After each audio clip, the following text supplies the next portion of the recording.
खुदावंद यीशु मसीह की सलामती आपके साथ हो। आज 15 नवंबर 2022 है।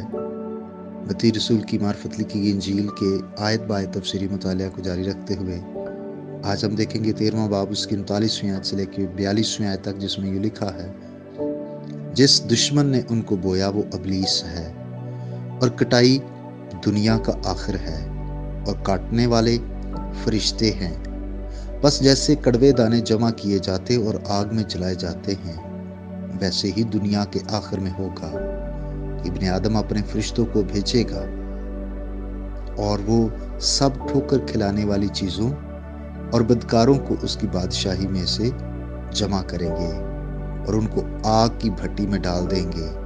वहाँ रोना और दांत पीसना होगा। आमीन। कटाई यानी दुनिया का आखिर। हर शख्स वही काटता है जो उसने बोया है।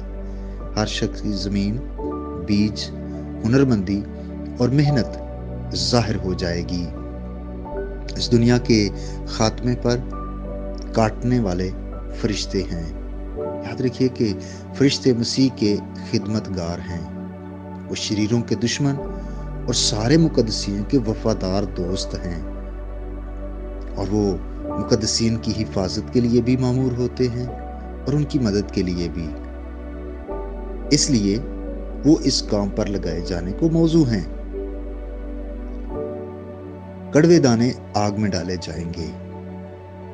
उस वक्त कड़वे दाने जमा किए जाएंगे।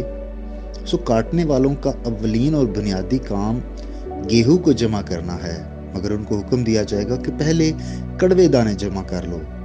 अगरचे इस दुनिया में अच्छे और बुरे बिला इम्तियाज इकट्ठे हैं, लेकिन अदालत के दिन अलग अलग किए जाएंगे। कड़वे दानों के गट्ठे बांधे जाएंगे, जैसे 30वीं आयत में लिखा है। मतलब ये है कि जो लोग गुनाह करने में इकट्ठे हैं, वो शर्मिंदगी और दुख उठाने में भी इकट्ठे होंगे। और उनका अंजाम क्या है कि उनको आग की भट्टी में डाला जाएगा। वहां रोना और दांत पीसना होगा। अजियत ही अजियत है, जिसमें जरा भी आराम नहीं। अजीज भाई और बहनों, बहुत सारे लोग क़यामत से और इस दोज़ख के वजूद से भी इनकार करते हैं। याद रखिए, बाइबल मुकद्दस में बताती है कि शरीरों का अंजाम यही है कि वो आग में डाले जाएंगे। मैं और आप, हम अपनी अपनी जिंदगी पर गौर करें। मेरा ठिकाना कहाँ है? क्या मैंने दोज़ख की आग से महफूज होने के लिए खुदावंद यीशु मसीह को कबूल किया है? अगर किया है तो शुक्रगुजारी की बात है। अगर नहीं तो इस आग से बचने के लिए ज़रूर है कि हम यीशु मसीह पर ईमान ले आएं और उसके वसीला से हमेशा की ज़िंदगी को हासिल करें। खुदा आपके साथ हो। आइए हम दुआ करें। अब आप, हम तेरे बेटे यीशु के नाम से तेरी शुक्रगुजारी करते हैं कि और नया दिन तूने हमारी ज़िंदगी में बख्शा है। मेरी दुआ है खुदा, जितने भाई और बहनें इस पैगाम को सुनते हैं, उनको, उनके घरानों को बरकत दे और इस कलाम की रोशनी में हम सबको अपनी अपनी ज़िंदगी का जायज़ा लेने की भी तौफीक अता कर। जो बीमार हैं, मैं उनकी सेहत याबी के लिए दुआ गो हूँ। जो किसी दुख तकलीफ़ परेशानी में है, खुदा उनकी परेशानियों को दूर फरमा।